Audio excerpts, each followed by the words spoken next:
and can't turn it off, so I'm sorry if it's a little noisy. I thought today a really good day for me to talk to you guys about what it takes to be a Depop seller and be my own boss. Everything I have to do. That's a one-woman show.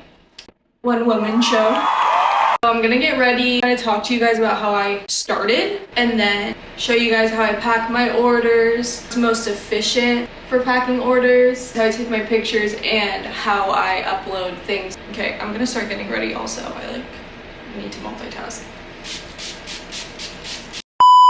When I first started, I looked up so many videos of people, if there was any tips and tricks, and I found a lot of things that I'll share with you guys today that were really helpful for me. I do just want to say that it is a lot easier looking than it is. If you don't have passion for it, you're not gonna like it. It's my entire life, and I love that, but it's my entire life. Like, I don't... Being your own boss, having your own hours kind of means that you're always working. It's my business. I'm the only one. Whatever happens to this is a reflection of me. I also have to say I am so obsessed. Like, non-stop in my brain, even if it's not playing on my speaker, Billie Eilish, Hit Me Hard and Soft. I can't stop listening to it. I can't stop singing it in my head. Every single song. Like, literally, there is not one song on the album that is bad.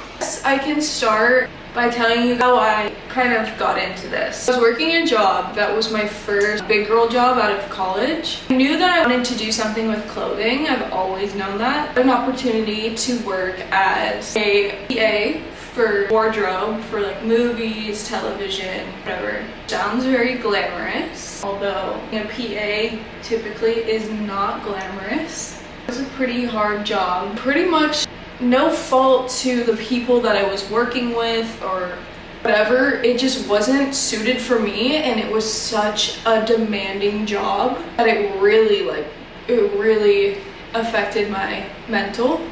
I was really unhappy and confused. I would be working 12-hour days, you know, and if you want to do that, it can be worth it. Everyone goes through PAing and then you move up slowly. But I think I did that for a year or 2 years. It got so bad, my mental, I was crying all the time, to the point where I up and quit. I mean, I knew that there was someone that could take my place, so I said, okay, perfect, bye, quit. Pretty much, I'm like, I'm not coming back, done.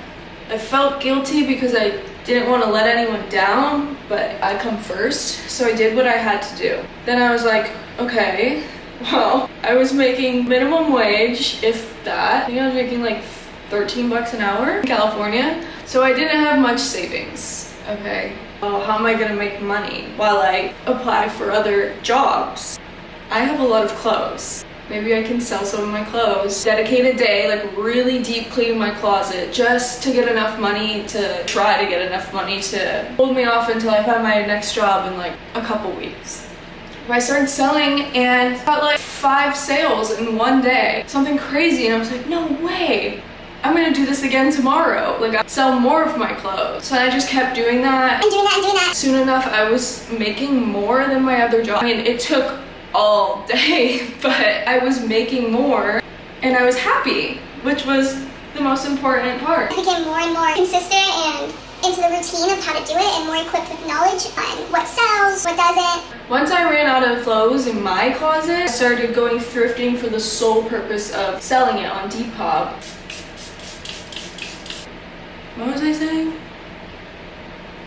I totally forgot.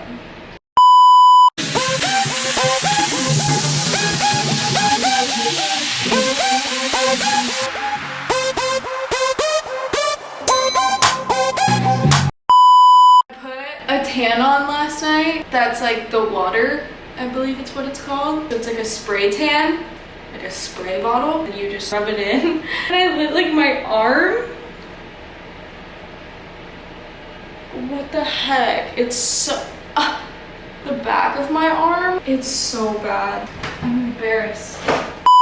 Okay, so this is my little workstation in my home. I kind of dedicated this nook area to big wardrobes, stuff on top. I have a coat closet dedicated to it, shoe rack, blah blah blah. It's a lot in a tiny little space, but I thought I'd show you guys how I pack my orders. So I really take pride in my poly mailers.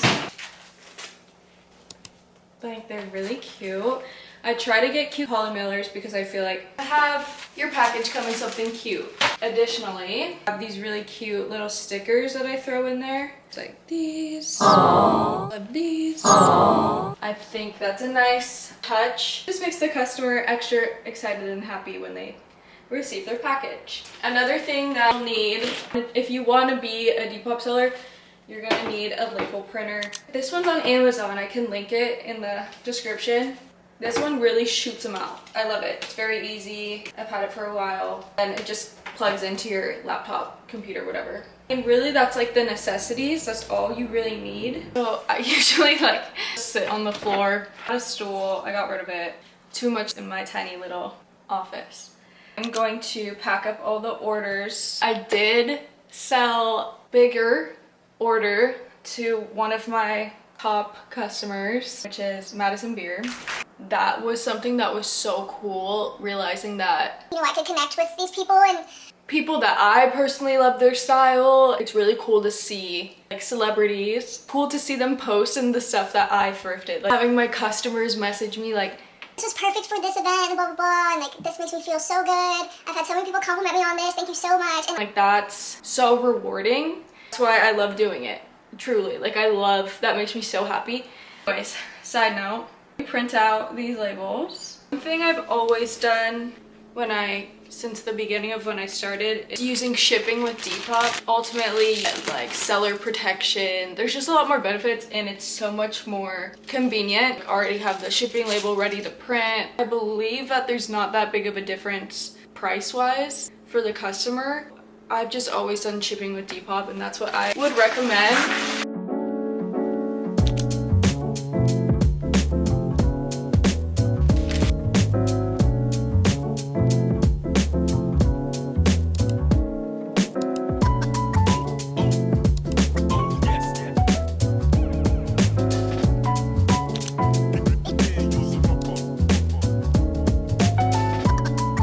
This one might be hard to see.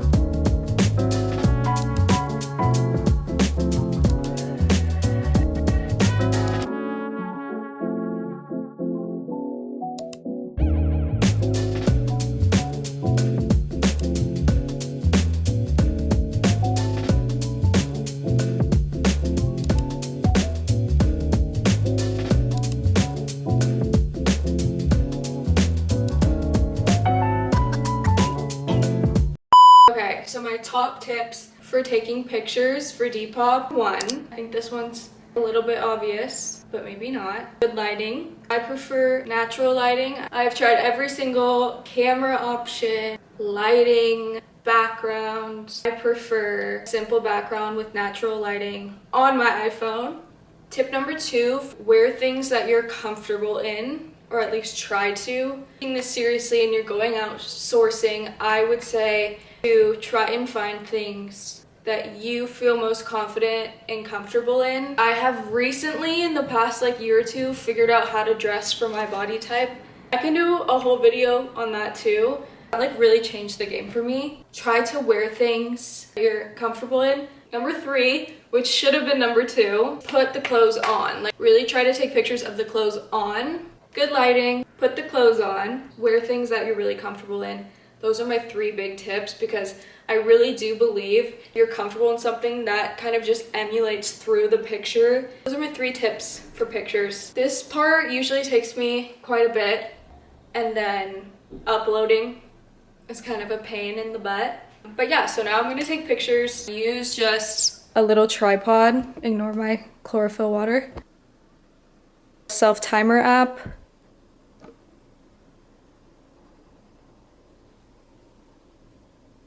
It's like Inception. Okay.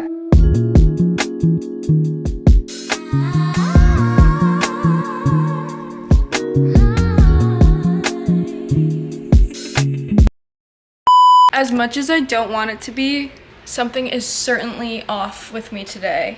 I did a decent amount. I look like Lord Farquaad right now with my hair. I can't upload the ones that I've done, but I think I need to go to the gym and work out. I know that, okay girl, these little hairs. Now I'm getting kind of frustrated and overwhelmed and just honestly annoyed, like girl things. And going to the gym really helps me as like the break in my day that I need. So I'm gonna do that in addition to dropping stuff off at the post office, other returns I have to do for my normal life, personal life, and then I'll come back and finish off my depop day.